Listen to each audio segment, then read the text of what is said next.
अपने को। ओम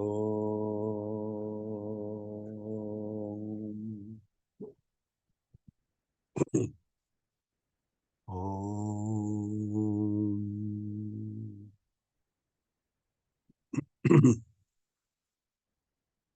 ओम।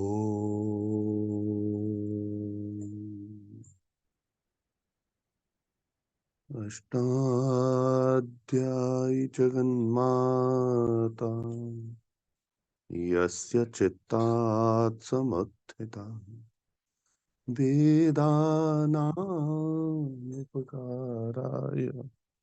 तस्मै पाणिनये नमः। तथा शिवसमारम्भाम् तथा पाणिनिमध्यमाम् अस्मदाचार्यपर्यन्ताम् वन्दे गुरुपरम्पराम्। वन्दे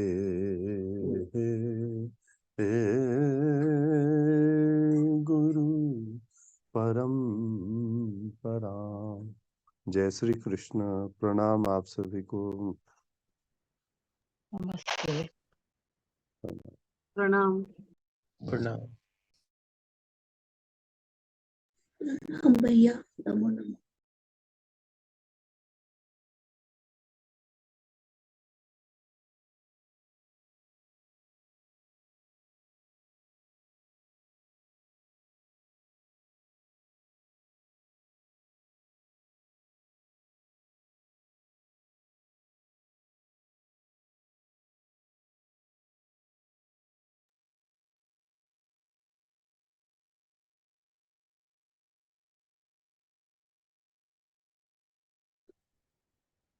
सभी को प्रणाम।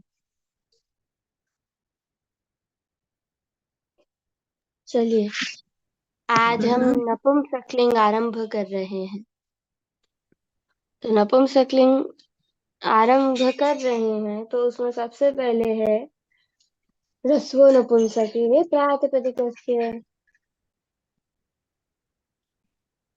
अजंत नपुंसक प्रातिपदिक को ह्रस्व होता है, ये बात हमको बताते हैं। जितने भी अजंत नपुंसकलिंग प्रातिपदिक होंगे, अजंत नपुंसकलिंग जितने भी प्रातिपदिक होंगे, यदि वो दीर्घ होंगे तो उनको ह्रस्व हो जाएगा और इसी सूत्र से हो जाता है। फिर आप अष्टाध्यायी देखेंगे तो अष्टाध्यायी में हमने उस दिन देखा था जैसा शी, फिर उसके नीचे औंग। बैठी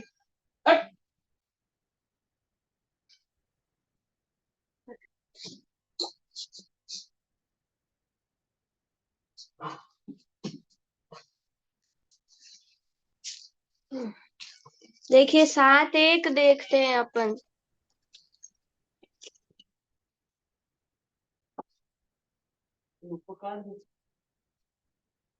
खोल लीजिए।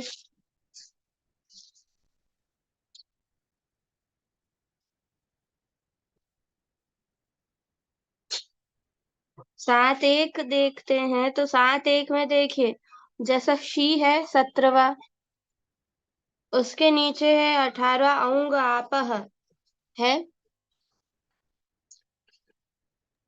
तो जैसा शी कहाँ लग रहा था, सर्वनाम संज्ञा हो रही थी, वहां पर जैसा शी लग रहा था, जस के स्थान पर शी आदेश हो रहा था और अनिकालत्वात् वो पूरे जस के स्थान पर हो जाता।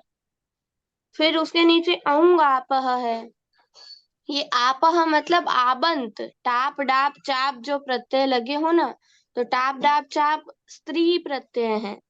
तो स्त्री प्रत्ययांत जो भी प्रातिपदिक है उनमें औंग, तो औंग का अर्थ है प्रथमा का द्विवचन और द्वितीया का द्विवचन। ये परे होने पर उन आबंत को भी आप जो इन औंग के स्थान पर शी आदेश हो जाएगा। ये स्त्रीलिंग का हुआ। अब इसी के नीचे देखिए सूत्र है नपुंसकाच। इसने क्या बोला कि भाई नपुंसकलिंग, तो नपुंसकलिंग कैसा, तो अदंत ही, है ना, या हाँ, तो उससे नपुंसकलिंग मतलब नपुंसकलिंग में कोई भी नपुंसकलिंग हो, नपुंसकलिंग में ये आप इसमें जस के स्थान जस के स्थान पर औंग के स्थान पर, क्योंकि औंग की अनुवृत्ति आ गई है, तो औंग के स्थान पर आप शी आदेश कर देंगे। पुनः देखिएगा, औंग आपह ने बोला कि आपका आबंत अंग से उत्तर जो औंग, प्रथमा का द्विवचन और द्वितीया का द्विवचन है, उसके स्थान पर शी आदेश करो। फिर नपुंसकाच ने बोला नपुंसकलिंग के जितने भी प्रत्यय आ जाएं, जितने भी प्रातिपदिक हो नपुंसकलिंग संबंधित, उनसे परे जो औंग, अनुवृत्ति औंग की ही आ गई, उसमें भी आप शी आदेश कर दीजिए, तो औंग के स्थान पर शी आदेश हो गया। ठीक है, तो जैसे अब ये हुआ। अब इसी के नीचे देखिए सूत्र है जशसो शी, है सूत्र। अब उससे नीचे ऊपर से नपुंसकलिंग आ जाएगा कि भाई नपुंसक, है ना, तो नपुंसकलिंग में जस और शस, जस और शस के स्थान पर शी आदेश होगा। ये ह्रस्व शी है, और जो औंग के स्थान पर शी आदेश हो रहा है दीर्घ शी है। तो बताइए इन दोनों शी में फर्क क्या हो जाएगा?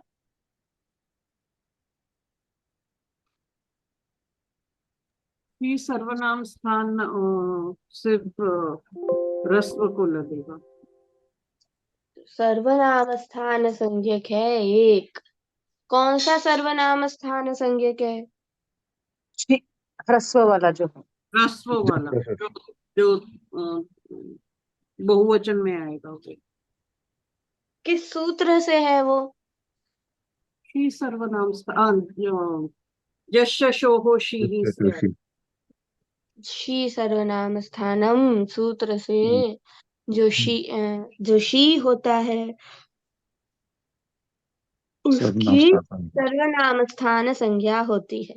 तो अब देखिए नपुंसकलिंग के प्रत्यय क्या बने। जैसे हम राम के अंदर तो प्रत्यय सामान्य जो हमारे पास प्रत्यय होते हैं वो सु औ समौच षष्ठाभ्याम बेस ये है ना। अब इसमें एक और सूत्र है, उसको भी देख लेते हैं। तो देखिए जश शशो शी के बाद में देखिए नीचे 23वां सूत्र देखिए स्वमोर नपुंसकात है।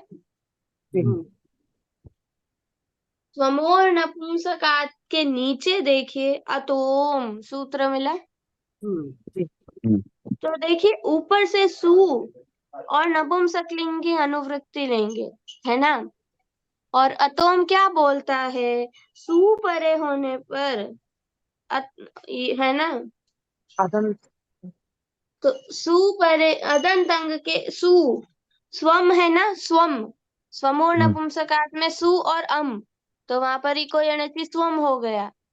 तो सु और अम परे होने पर, किसके सु और अम, तो नपुंसकलिंग से उत्तर जो सु और अम, नपुंसकलिंग से उत्तर जो सु और अम, और यदि ये नपुंसकलिंग अंग अदंत हो तो अदंत नपुंसकलिंग से उत्तर जो सु और अम, उसके स्थान पर अतोम सूत्र अम आदेश कर देगा।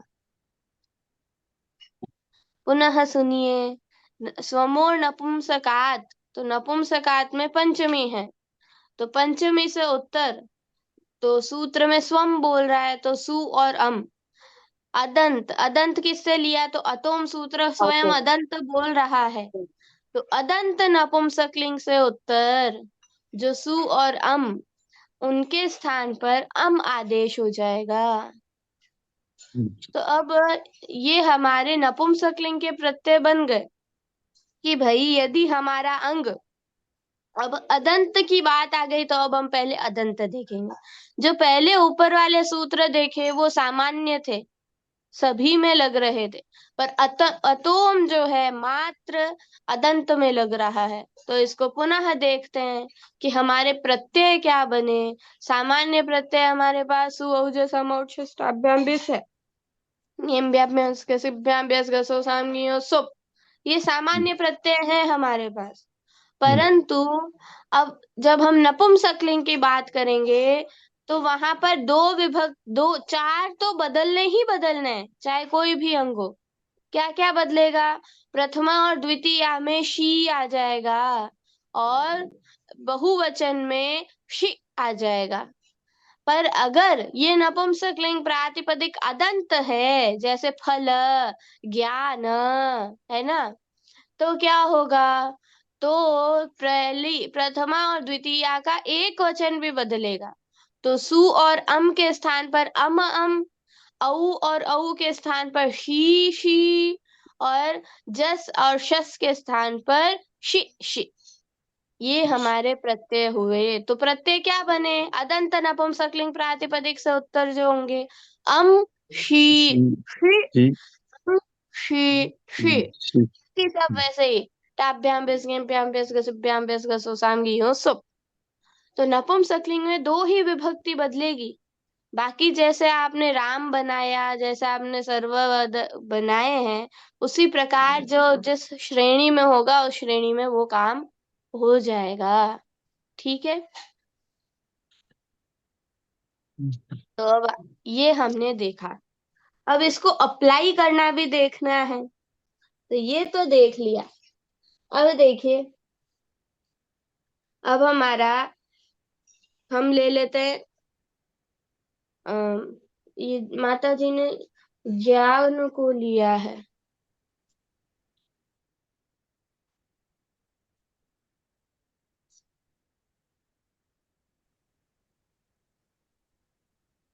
तो माता जी ने देखिए पृष्ठ संख्या 60 पर ज्ञान प्रातिपदिक के रूप सिद्ध किए हैं। पेज नंबर क्या बोले जानवी जी? 60। चलिए आरंभ किया जाए। तो अब देखिए ज्ञान, ये कैसा अदंत है? जी। अदंत और नपुंसकलिंग प्रातिपदिक है ना? तो अब इससे बनने वाले प्रत्यय क्या हो जाएंगे? सु की जगह पे अम आ जाएगा, हाँ, इसलिए ज्ञानम होगा। दीदी अरे इसमें हाँ, पता कैसे लगेगा कि ये नपुंसकलिंग है? वो तो हमको अगर अमर कोश याद होगा तो हमको पता चल जाएगा। और ज्यादातर अभ्यास से पता चलता है, पर जैसे अच्छा प्रामाणिक रूप से अमर कोश से ही पता चलता है। बहुत सारे संस्कृत में ऐसे शब्द है पता ही नहीं चलता बोलने से, और वो नपुंसकलिंग या पुंलिंग या होते हैं। अमर कोश जो है उसमें लिखा हुआ है बहुत अच्छे से। अब माता जी बोलते हैं, उसे याद करना चाहिए हमको। और बाकी तो जैसे जैसे हम शब्द सुनते हैं ना काका जी, तो वैसे वैसे हमको अभ्यास हो जाता है, पता चलने लग जाता है, जी दीदी। सामान्यतः पता चलने लग जाता है। जो जो बड़े बड़े शब्द होते हैं उनमें हम पता कर सकते हैं उससे अमर कोश से। अब देखिए ज्ञान जो है अदंत है, तो अदंत होते ही इसके क्या हो जाएगा? तो जब सु और अम परे आएगा तो क्या होगा? अतोम से अम आदेश हो जाएगा। तो हम दोनों एक साथ ही करते हैं। तो सु अब फल है और सु परे आया तो क्या हुआ? ये अदंत नपुंसकलिंग से उत्तर सु है, तो क्या करेंगे? अतोम सूत्र आया और उसने सु के स्थान पर अम आदेश कर दिया। अब देखिए फल और अम, सबसे पहले क्या अमुक प्राप्त होगा? अकस्वर्णे अधिक, फिर उसके बाद ये पूर्व सव अतो गुणे, प्रथमयोः तो पूर्व सव, फिर अतो गुणे, फिर प्रथमयोः पूर्व सवर्ण। प्रथमयो पुरुष प्रथमयोः पूर्व सवर्णः। फिर अमी पूर्व फिर से अमी पूर्व। भवति। हाँ, सीधा अमी पूर्व नहीं बोलना है। वो तो आपको पता है कि भाई हम महाराज आ गए तो कुछ बिना देखे अमी पूर्व ही होगा। पर अभी हम जैसे तिंग में बोलते थे ना, सारो धातु कार्य धातु गयो से गुण प्राप्त होता है, किंगिति च गुण निषेध करता है, फिर इससे काम होगा उससे काम होगा, वैसे अभी शुरू शुरू में ऐसे बोलना है ना। तो जैसे आपने बोला वही क्रम बिल्कुल ठीक। तो ये अमी पूर्व से पूर्व रूप हो गया, पूर्व रूप एकादेश हो गया, तो क्या हो गया? फल ज्ञानम बन गया। प्रथमा और द्वितीय एक वचन में सिद्ध हुआ ज्ञानम ज्ञानम। ठीक है, अब आगे चलते हैं। तो देखिए फल और अगला है अब हमारा है औ, है ना। और द्विवचन का द्वितीय का भी आउट, दोनों औ और औ। प्राचीन आचार्यों के मत में ये औ और औट को औंग कहा जाता था, प्राचीन आचार्यों के मत। तो अब औ है और औट है और फल है, ये नपुंसकलिंग है। तो क्या हो जाएगा औ और औट के स्थान पर? औंग्यापः औंगापः। औंगापः हाँ, औंगापः से क्या हो जाएगा? औंगापः होगा। ये आबंत तो नहीं है।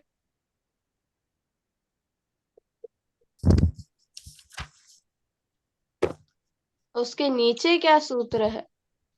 नपुंसकाच्च। नपुंसकाच्च।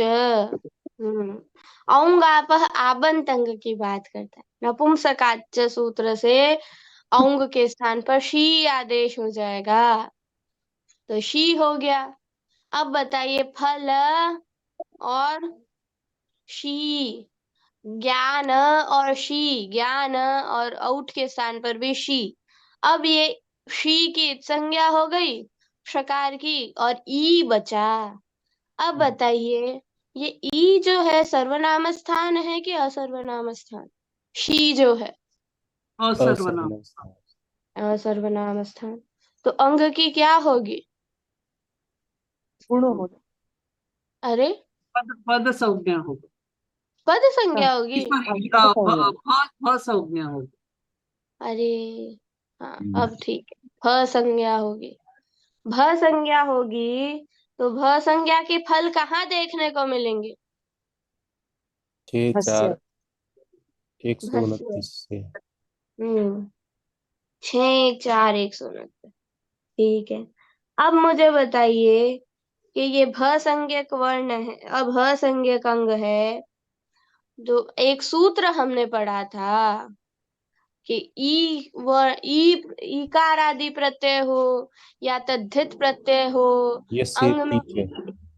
हाँ, पुनः देखते हैं।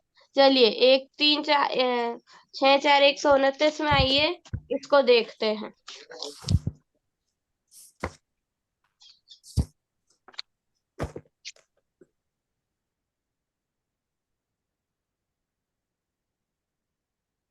हमने टे है सूत्र, देखिए 142 सूत्र निकालिए। ती विंशते डिति,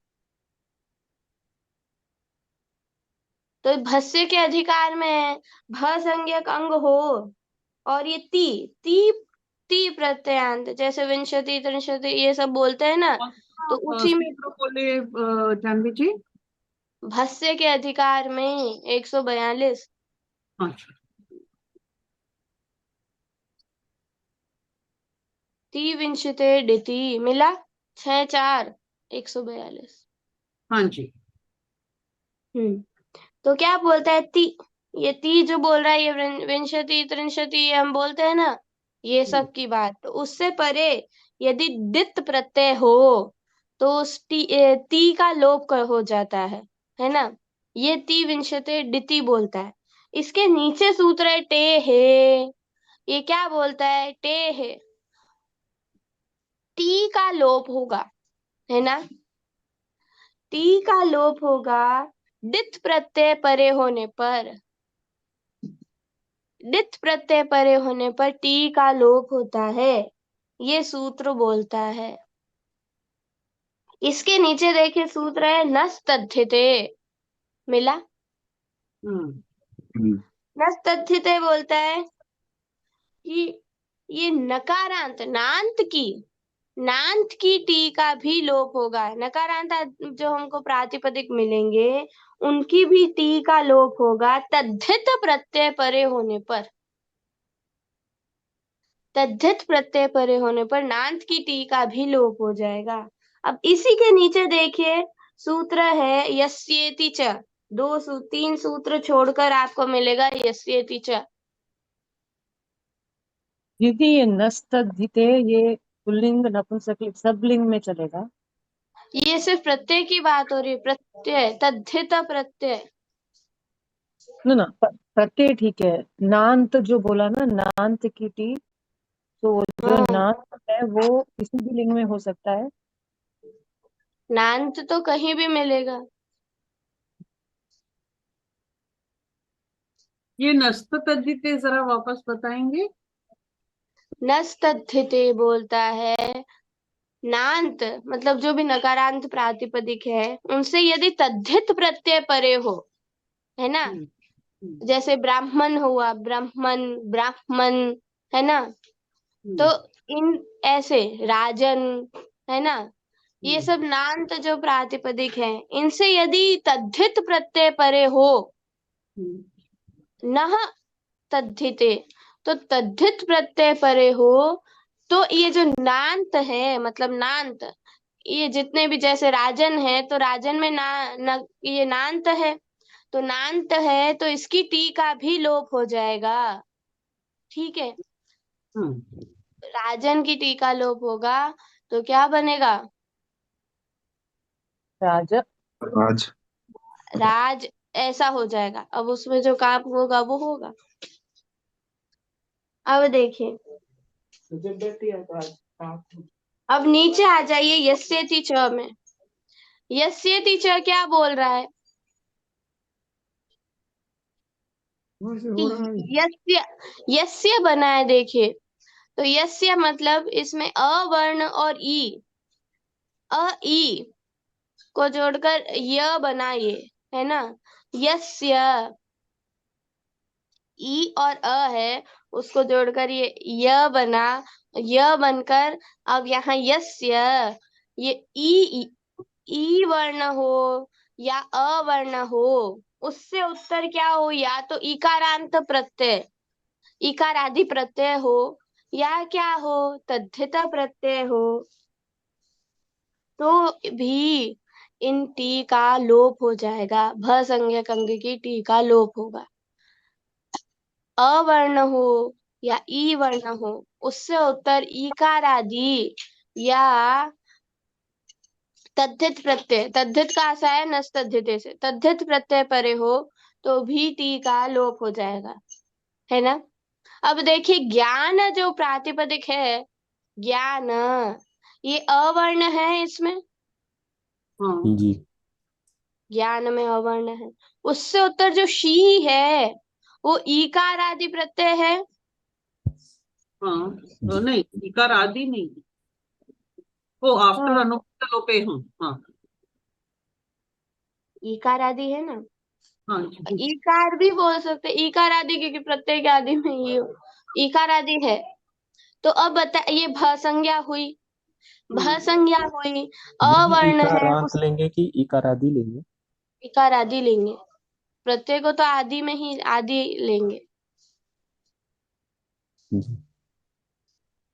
तो अवर्ण है उससे उत्तर इकार है, इकार आदि इकार प्रत्यय है, तो अब इसकी भ संज्ञा हुई और देखिए अवर्ण से उत्तर ई है, तो इसकी टी का लोप प्राप्त हुआ यस्यति च से।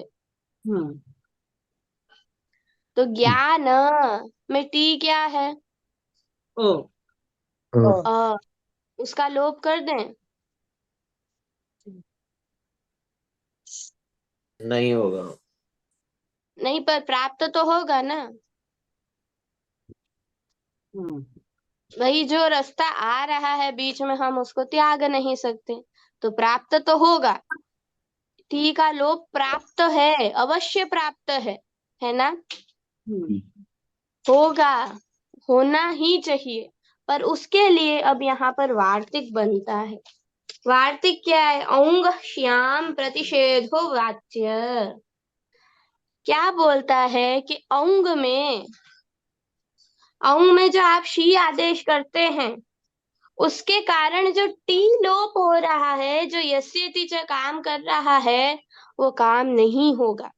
यदि ये वार्तिक नहीं होता तो आप शी ये टी का लोप कर देते, अवर्ण का लोप कर देते, टी का लोप करते ज्ञान की टी का, और उसको ज्ञानी बना देते, है ना?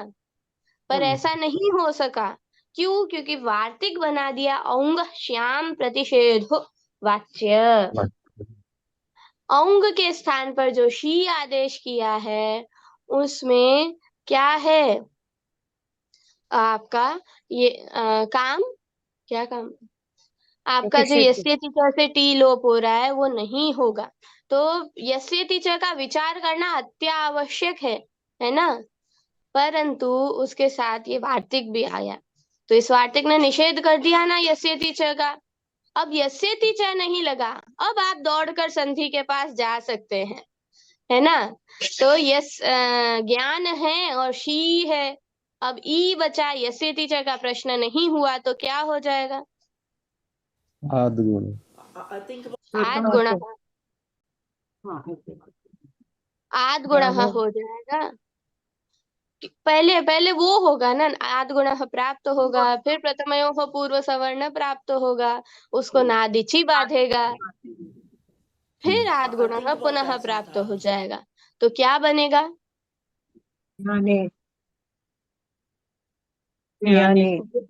ज्ञाने बन जाएगा। तो हमने बनाया ज्ञानम, ज्ञानम, ज्ञाने, ज्ञाने। अब चलते हैं अगले प्रत्यय में, जस में और शस में। अब देखिए, ये जितने भी नपुंसकलिंग के प्रत्यय बने, इसमें ये दो ही प्रत्यय सर्वनाम स्थान है, बाकी सब असर्वनाम स्थान है ना? अब ये दो प्रत्यय आ गए। अब देखिए, ज्ञान है, उससे उत्तर जस है और शस है। तो ज्ञान अदंत, ज्ञान नपुंसकलिंग है, तो यहाँ पर सो शी, इस सूत्र से शी आदेश हो गया। ये शी की सर्वनाम स्थान संज्ञा है, शी में इत संज्ञा की ई बचा। परंतु एक सूत्र है 7-1-72, 7-1-72 सूत्र है नपुंसकस्य झलचः। ये क्या बोलता है? 7-1-72 खोल लीजिए।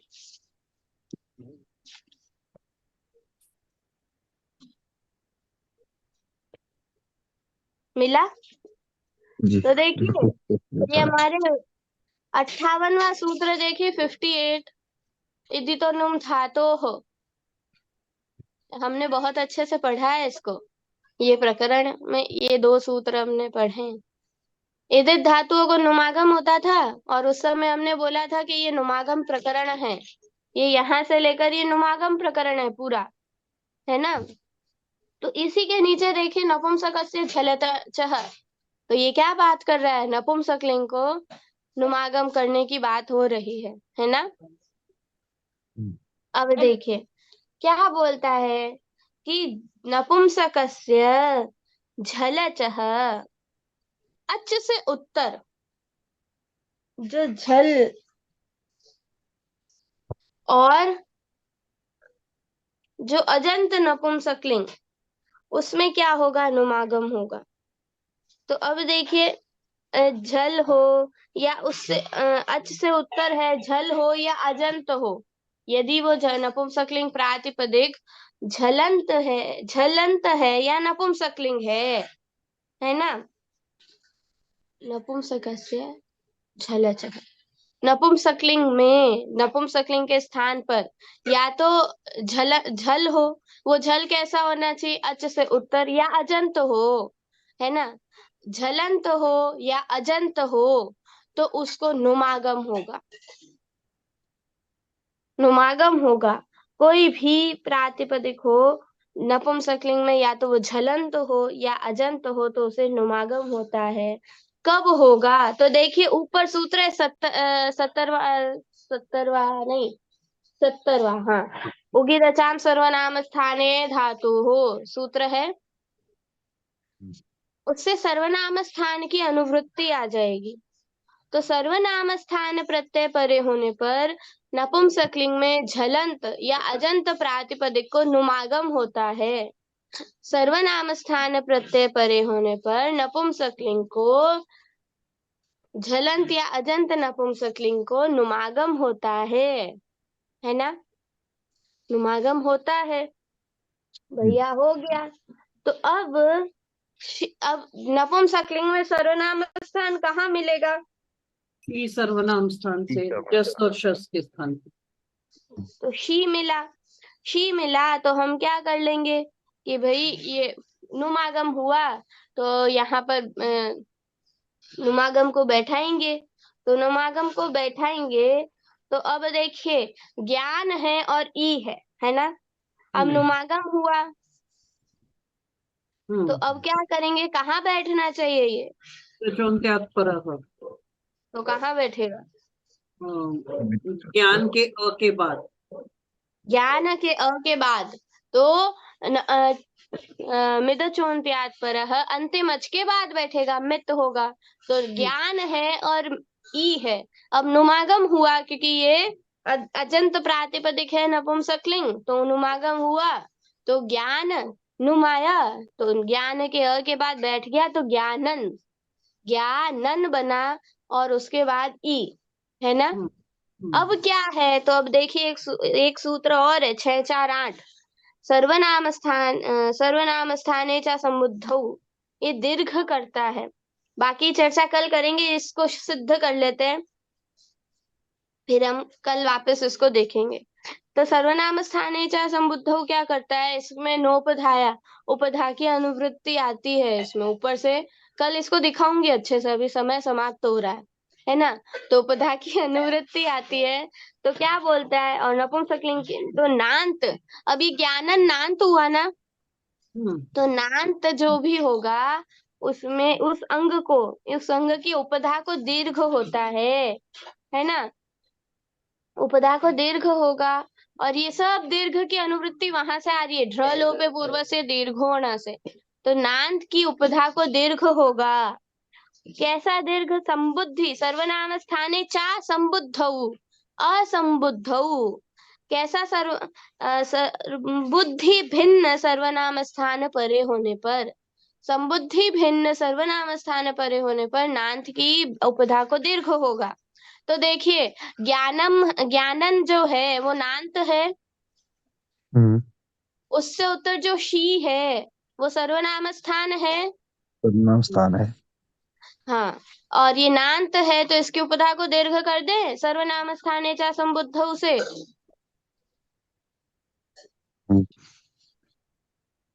देखिए नांत है, उसके बाद में सर्वनाम स्थान है और ये संबुद्धि भिन्न है, तो क्या होगा, नांत की उपधा को दीर्घ होगा। तो उपधा कौन है, तो ज्ञानन में जो अवर्ण है न से पूर्व वो उपधा है, उसको दीर्घ होगा तो ज्ञानान बन गया और ज्ञानानी सिद्ध हो गया। तो ज्ञानम ज्ञानम ज्ञाने ज्ञाने ज्ञानानि ज्ञानानि फलम फले फलानि फलम फले फलानि, ये सिद्ध हो गया।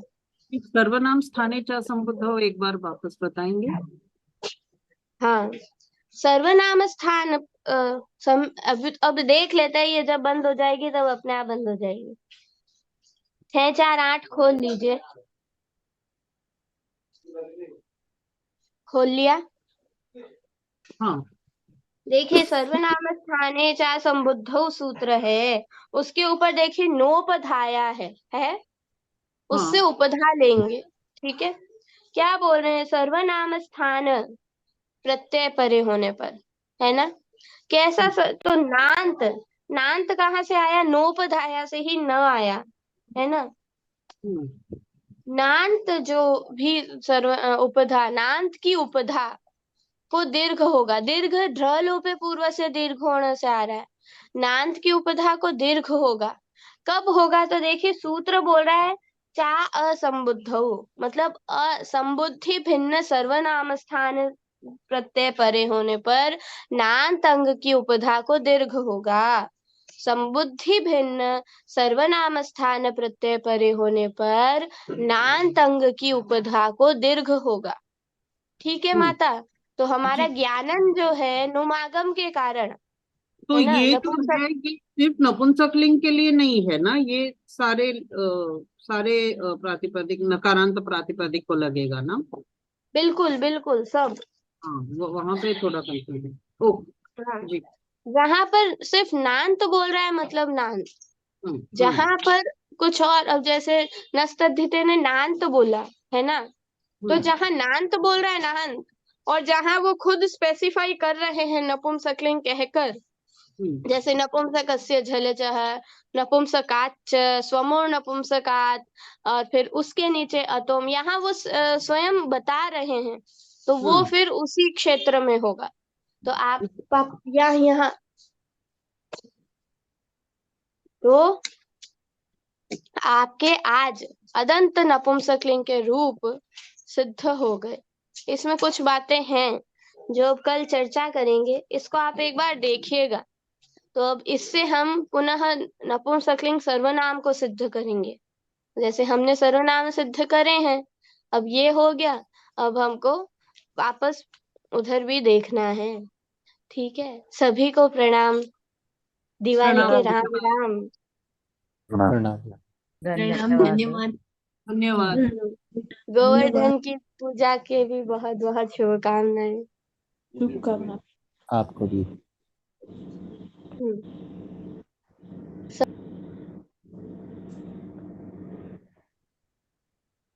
धन्यवाद।